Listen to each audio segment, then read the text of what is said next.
souvent, vous voyez, on ne sait pas qui il est. C'est-à-dire qu'on se dit, mais qui est-il?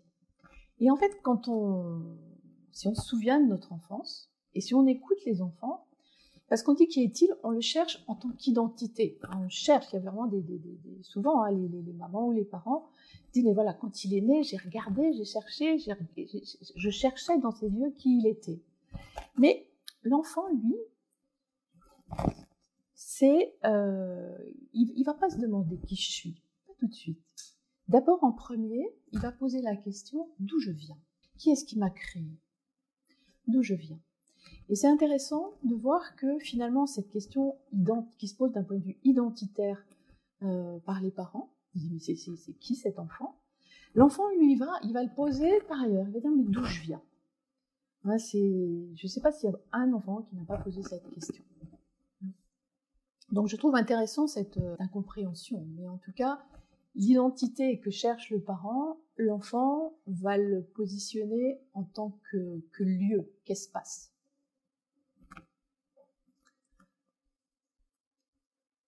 Alors, d'où je viens, à mon époque, on disait, les garçons, ils naissent dans les choux, les filles, elles naissent dans les roses. Bon.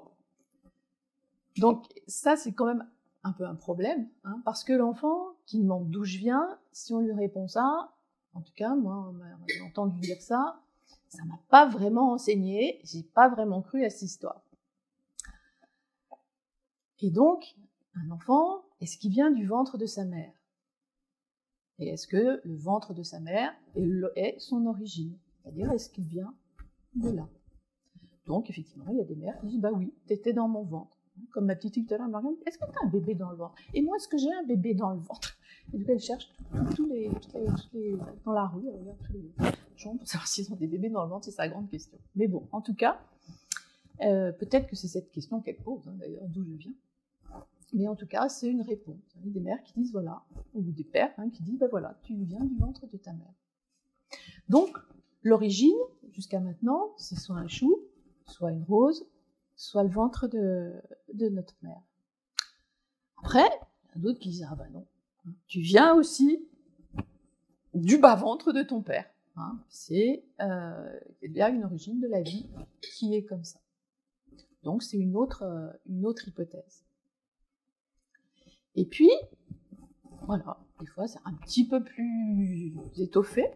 Hein, on dit voilà, ça peut venir de la rencontre d'un homme et d'une femme. Et ce que j'aime sur cette diapositive, c'est qu'on voit que l'homme et la femme, ils sont entourés d'une membrane.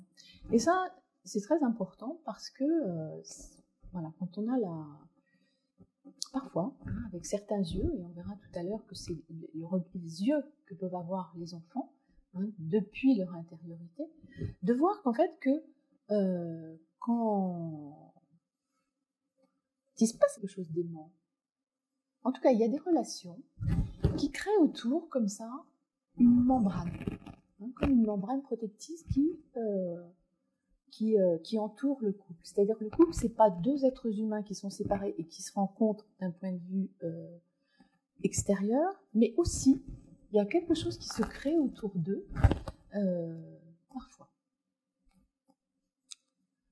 Donc ça peut être ça, l'origine on peut dire ça, un enfant.